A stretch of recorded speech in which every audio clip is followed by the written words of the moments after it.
Hey, good morning, everybody. So in a relatively, I guess we could call this new, in a new segment, I figured we'd do a game day preview Thursday mornings. My morning is often a little open Thursday morning, so figure Thursday morning session, a little coffee with Paul would be sort of a good time. Um, let's talk about the Miami Dolphins Buffalo Bills game upcoming. We're past week one, and everybody knows week one is sort of a landmine, right? You never really know what you're going to get with week one. Anything is possible. I think that was pretty apparent. Literally anything happened. Anything that could go wrong last week for the Buffalo Bills kind of did go wrong.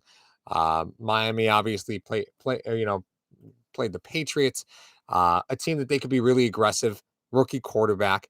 Miami walks away with a 1 point victory. So technically speaking, pause for effect. Miami's in first place of the AFC East, which is something that I think every Buffalo Bills fan kind of is already on the cusp of realizing is not a long term ideal scenario for Buffalo. Hey, Ron, what's going on? So here's the deal. Buffalo is very much on the right path to victory. And I know that you can kind of look at what happened last week and say, oh man, a lot going on here. But let's talk about what Miami did against the Patriots and talk a little bit about what Buffalo will do to Miami. I don't want to talk about all the years of Josh Allen being Miami's daddy. Those are all fun comments to make. But the truth is that they don't always lead to wins week in, week out. Hey, Elliot. Hey, Paul Berg. What's going on, guys? Glad to see you here. So, Miami last week against the Patriots was very aggressive. And I mean, very aggressive. And the reason they were aggressive is you had Mac Jones, you had a rookie quarterback in. Miami often brought five, and they brought five through a variety of different ways.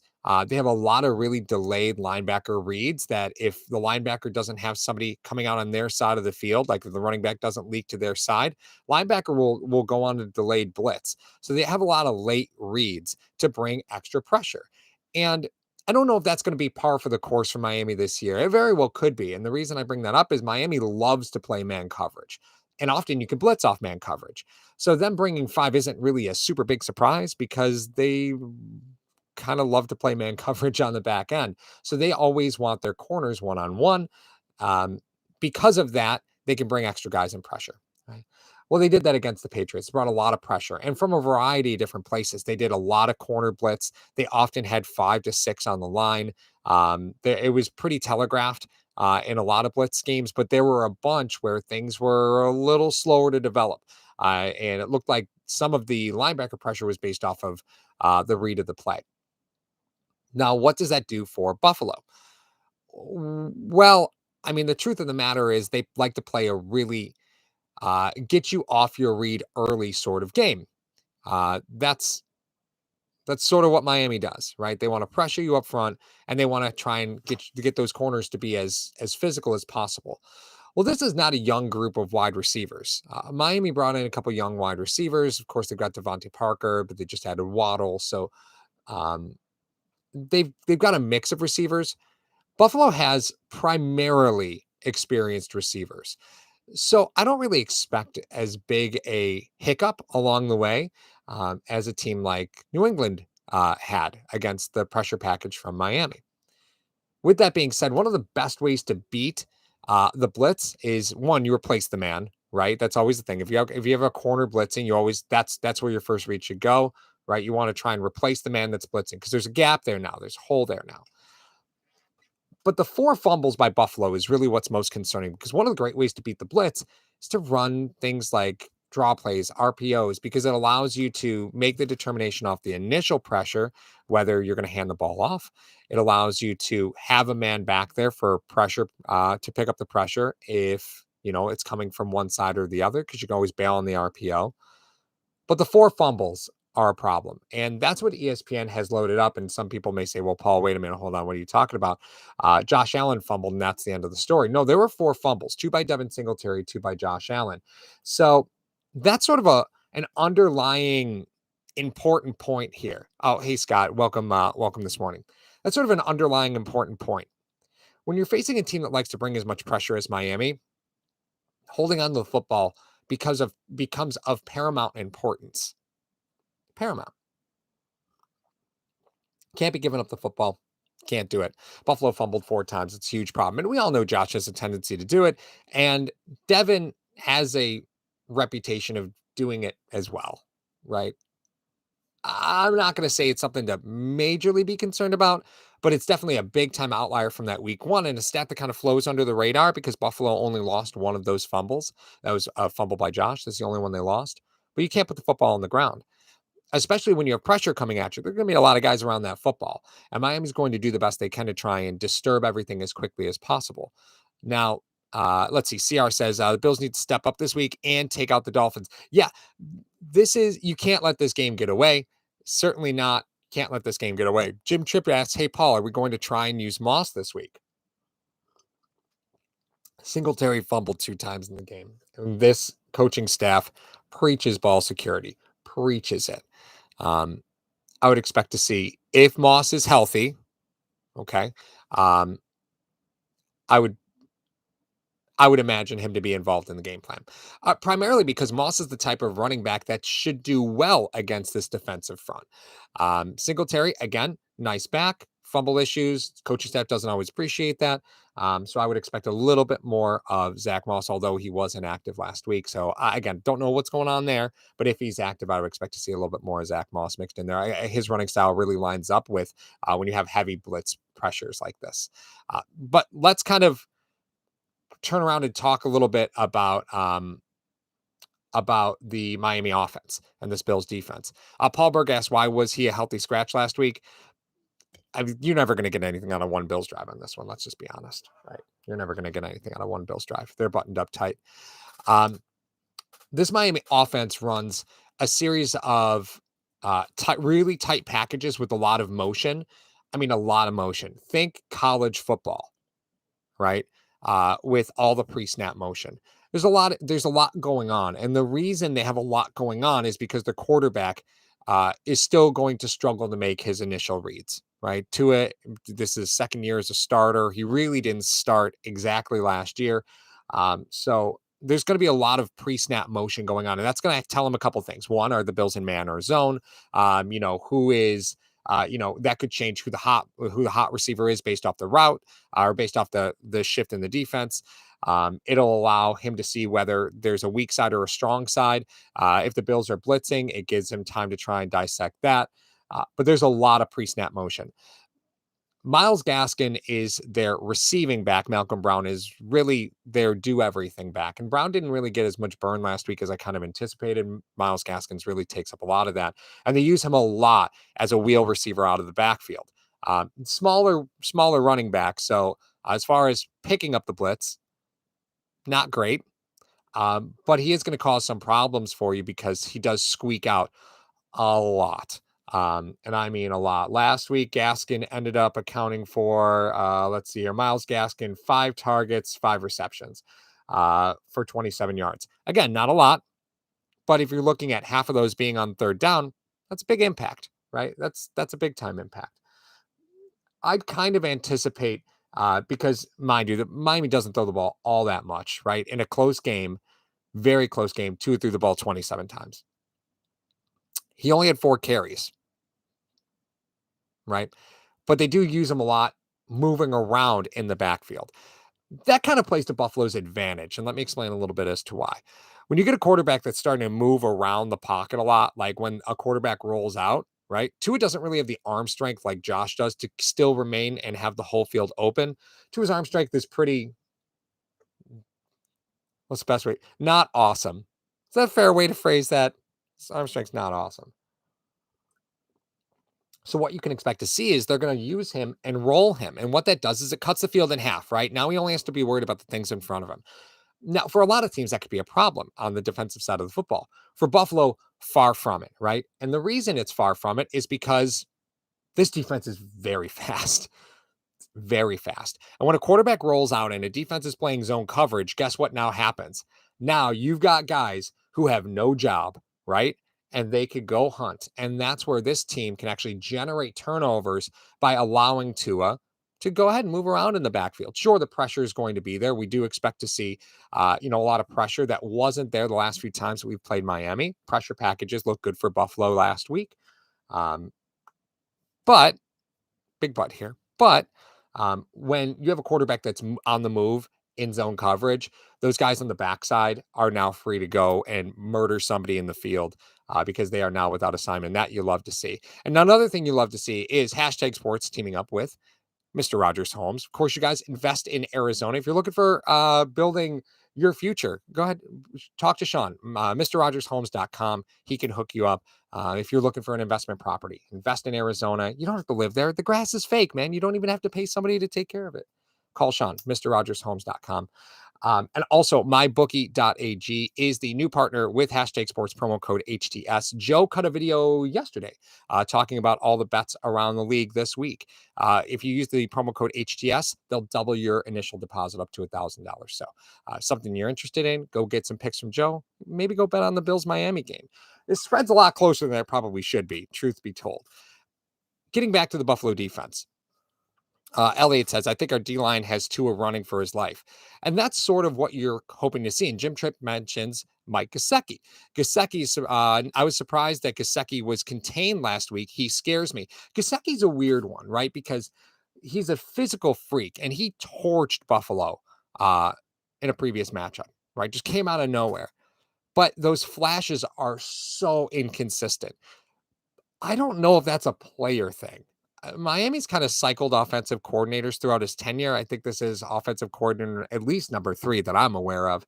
And when you do that, and when you're playing quarterback carousel, from a tight end is really tough to develop, right? Because tight ends have to learn the tendencies of their QBs, not only from their route tree, but they also need to understand where the QB has a tendency to lean when things on that side of the field aren't going great, right? That's why a player like Kelsey and Mahomes clicking so quickly is so impressive. You have to have a very savvy tight end to pick that stuff up. I think that's kind of why the Bills added Emmanuel Sanders. Again, takes somebody really savvy, puts him on the field as things break down. Now, Stephon Diggs and Emmanuel Sanders and Cole Beasley combined for, let's see here, that 26 targets between Beasley and Diggs last week. And then Emmanuel Sanders added another 8. Buffalo threw the football an awful lot. And this Miami defense can be beat quickly, right? The opposite side to that is if you could survive the pressure long enough, often they don't have the support deep to really stop anything down the field. They kind of depend on the quarterbacks having to get rid of the ball quickly because of all those blitz schemes. Okay. Buffalo's offense compared to last week. You can run the football against this team. You can do it. It might not look pretty right away because, again, they're going to bring a lot of pressure early. But you can run the football against this team. You could do it through some RPOs, some draws, and just being smart about where you're anticipating their blitz, right? You can run the football against this football team. You just can't be afraid to do it. You can throw the football against this team as well, although they're very aggressive. They've got some very nice corners in Miami, and with the pressure that they bring, it can be a little tough. You just have to be confident that you can fit into those windows because Miami will give them to you, right? When you blitz, it is one-on-ones, right? And if you're going to put Diggs one-on-one, Cole Beasley one-on-one, Emmanuel Sanders one-on-one, Gabe Davis one-on-one, I think we're all kind of happy with that thought process, right? The difference is you just don't try as hard, right? There was so much effort to try and make things happen last week against Pittsburgh. You don't need to make things happen. Miami will give you opportunities. It's an aggressive defense, and they're going to take opportunities away from you, but they're going to give you just as many. Just allow the game to come to you, right? When they're blitzing, there's going to be windows. Oh, hey, Donnybrook's in. Oh, sorry for missing the golf tournament. Hey, man, you missed a great time, but we're probably going to do it again. Come out next time. It's no problem. We had a great time. Raised over, I'm just going to say, we haven't announced the official total yet. We raised over $1,000 for Matthew 25 Farms, the hashtag charity for this year. So Rick was there. It was a wonderful time. We'll probably end up doing that again next year. Tim, hey, good morning. So I figured this was a fun morning segment. Let's just kind of talk about the Bills versus Miami. My pig coffee cup. Paul Berg, no flea flickers on 3rd and 1. I don't know what spark they were looking for there, right? Miami does a lot of weird stuff like that too. The reason they do that is because they have Tua as a QB and they kind of need to help with scheme a little bit while he's still maturating into being an NFL quarterback. So again, they're going to simplify the game for him. Buffalo could very much take advantage of that, especially with an incumbent defense. Look at what you have. The only real new pieces are the rotation of your defensive ends. That's about it. Everybody else is back. Everybody else is the same. Um, I'm really looking forward to this game. I can't wait. But I just want to see a more patient Bills team. Take what they give you. It might look ugly for a little bit, but if you just stay the course, Miami will allow you to run the football against them. You can do it. Miami will give you opportunities in the passing game. You just have to find those windows. Miami will try to trick you on offense. Just keep your assignments. They like to keep everything in front of them. Tua can't throw the ball downfield. You can really take this game and push it 15 yards from 15 yards from the line of scrimmage and in. That's where this game is going to be primarily played from the Miami offensive side. They really don't push the ball downfield very much. And when they do, often there's some trickery at play. You could beat this team. Tua is going to move around a lot, but that helps you because depending on where you want to blitz, you can lock out whole sides of the field against him. They do run a lot of really tight formations, which they like to try and create confusion out of. They like to try and create mismatches out of really tight formations. You might see two backs in the backfield. You might see a back and a receiver in the backfield. They do a lot of that college-esque pistol style formation stuff to try and simplify the game in front of Tua. Your defense is primarily back and has been for the last few seasons. You should not be fooled by anything that Tua Tagovailoa does. This offense is just smoke and mirrors. Their offense is not a sustainable one. Once you get 3-4 games in on them, the league's going to have a book on that Miami offense. The hard part is grabbing Miami so early. It is early, so you don't have a ton of film. We look at the defense and we say, okay, well, they brought a ton of pressure against the Patriots. But again, you kind of have an excuse there. Yeah, they want to blitz a lot. They play primarily man coverage. They want to blitz a lot. But they also had a rookie quarterback in Mac Jones they were going against last week. Is that the reason they brought so much pressure? If I were a defensive coordinator, I'd blitz the hell out of a rookie quarterback. It clearly worked. Patriots only scored 16 points. So the proof is in the pudding there. It's what you do. But is that their model or is that game plan? It's a little early to tell in this season. That's why these first 4 weeks are always sort of a challenge. You don't really have a guide on team tendencies. And I don't know if Buffalo put enough on tape for Miami to know which direction this can go. If Buffalo comes out and really tries to put this game on the ground, this could be a very walk-through win by the second half. If Buffalo is committed to what they do on offense. The moment Buffalo starts trying to look for a spark, that's when things get kind of tough. I want to call out one more comment before I log off because, hey, I got to work. But Coffee with Paul, I think this is a fun little segment. Maybe we'll do this every Thursday.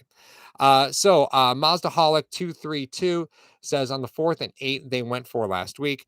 Do you think they were trying to get a penalty or to make a shorter field goal attempt? It looked like they only snapped because they thought they had a flag.